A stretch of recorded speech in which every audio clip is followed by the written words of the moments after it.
Well 11th class students, next topic जो हमारा है that is cash book.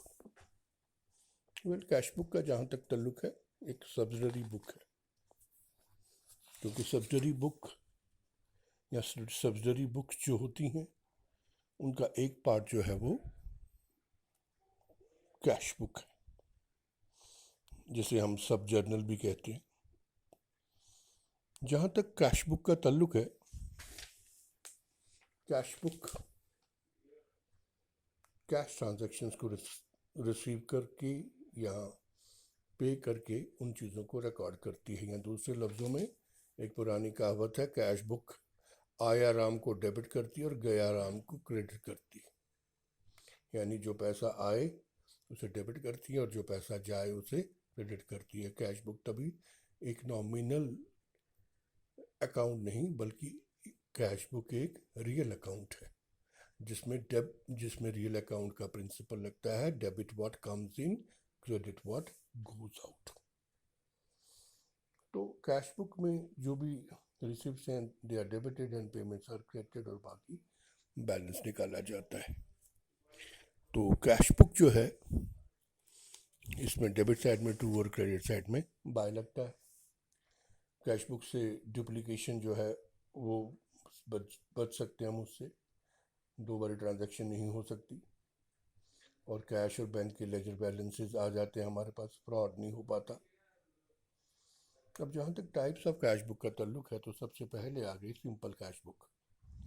Simple cash book जो होती है इसमें debit column credit column 2 columns हैं, date particular voucher number, LF ledger folio और अमाउंट। ये डेबिट कॉलम में भी होते हैं, क्रेडिट में भी होते हैं।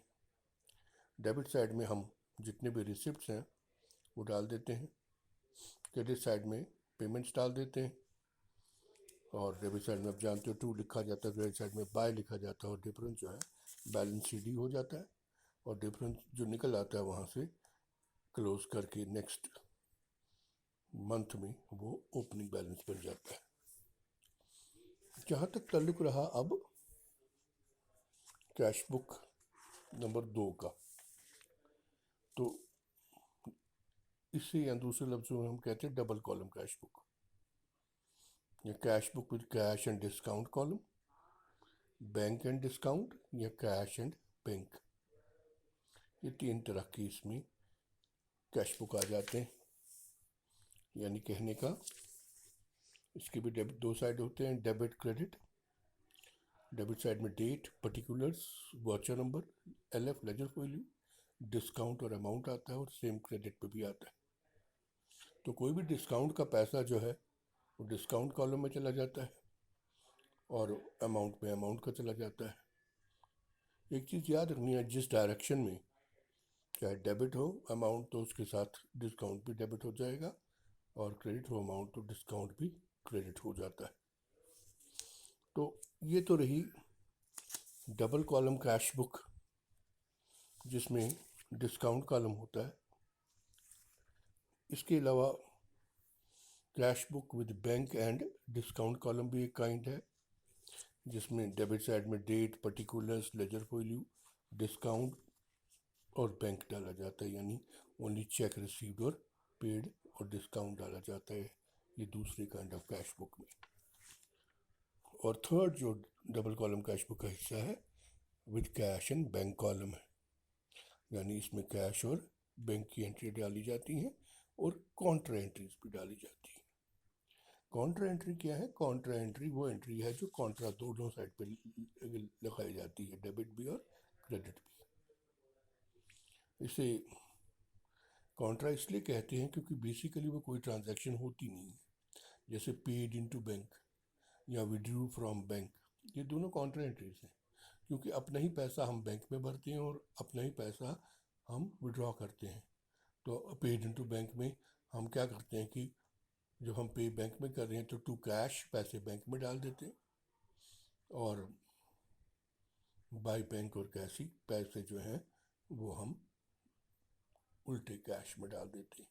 विड्रू फ्रॉम बैंक में हम cash account debit to bank वाला फॉर्मूला लगाते हैं, तो लेकिन उल्टा लगाया जाता है इसमें, जो कैश वाला डेबिट और क्या नाम है इसका बैंक वाला क्रेडिट। या दूसरे लफ्ज़ों में हम ये कह सकते हैं कि कॉन्ट्रा एंट्री जैसे कैश डिपॉजिट इनटू बैंक या पेड इनटू बैंक, इसका हो गया bank account debit to cash account, ये सीधा इसकी जर्नल एंट्री बन जाती है। और when cash is withdrawn from bank तो एंट्री बन जाती है cash account debit to bank account. तो इस केस में हम क्या करते हैं, लेटर सी साथ में लगाया जाता है, जैसे टू कैश पैसे बैंक में लिखे जाते हैं तो साथ में सी लिखा जाता है, और बाय में उल्टा होता है, बाय बैंक, ठीक है ना, लिखा जाता है और उल्टे पैसे लिखे जाते हैं। इसी तरीके से विड्रॉन फ्रॉम बैंक में भी लिखा जाता है। या हम ऐसे भी कह सकते हैं कि अगर इसी कैश बुक में डिस्काउंट कॉलम भी डाल दिया जाए तो ट्रिपल कॉलम कैश बुक बन जाती है ये।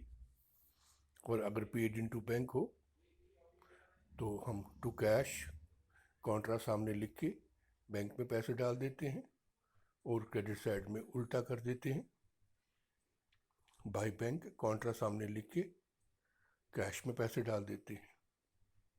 और विड्रॉन फ्रॉम बैंक हो तो उल्टा कर देते हैं, टू बैंक और पैसे कैश में, और बाय कैश और पैसे बैंक में। तो ट्रिपल कॉलम कैश बुक भी एक काइंड ऑफ कैश बुक है। इसमें एक इतना है कि डिस्काउंट कॉलम बढ़ जाती है एक्स्ट्रा, यानी डेट भी बनती है, पर्टिकुलर भी बनती है, LFP लेजर वैल्यू होता है, फिर डिस्काउंट कॉलम है, फिर कैश कॉलम और बैंक कॉलम। इस तरीके से नेक्स्ट एक और पेटी कैश बुक होती है। पेटी कैश बुक क्या है, जहाँ तक ताल्लुक है एक बड़े कैशियर का, एक बड़ी ऑर्गेनाइजेशन में उसके पास टाइम नहीं है छोटी मोटी चीज़ें रिकॉर्ड करने को, चाय किसी को पिलाई तो उसके पैसे, पोस्टेज के पैसे, स्टेशनरी के पैसे, तो एक जूनियर क्लर्क को अपॉइंट करता है जिसे कहा जाता है कि वो पेटी कैश मेंटेन करे, और वो रिसिप्ट और पेमेंट दो कॉलम्स में जो आता है उसे डेबिट कर देता है, जो जाता है उसे क्रेडिट कर देता है। सिंपल है पेटी कैश बुक, इसकी ये एडवांटेज है क्योंकि सिंपल से छोटे मोटे खर्चे अमाउंट के हमने इसमें रिकॉर्ड करने हैं, और टाइम बचता है, एनर्जी बचती है, फ्रॉड नहीं हो पाता। लेकिन पेटी कैश बुक भी दो तरह की है, एक तो ऑर्डनरी रिसिप्ट और पेमेंट, दूसरी है इम्प्रेस सिस्टम। इम्प्रेस सिस्टम में क्या किया जाता है, फ्लोट दिया जाता है या इम्प्रेस दिया जाता है, यानी हर कैश जो जूनियर कैशियर है उसे बड़ा कैशियर जो है एक पर्टिकुलर अमाउंट देता है, से 1000 रुपीज़ दे दिया, वो 1000 रुपीज़ का खर्चा पूरा करके से 900 उस मंथ में खर्च हुए, अब उसके पास मंथ के एंड में 100 रुपीज़ देगी ना, तो नेक्स्ट मंथ में और 900 उसे दिए जाते हैं, और उसके पास फ्लोट हर बारी 1000 रुपये का रहता है, 1000 का रहता है, और इस तरीके से ये सिस्टम चलता रहता है। तो इम्प्रेस सिस्टम जो है ये हेल्पफुल है जो हेड कैशियर को, एडवांस देना पड़ता है इसमें,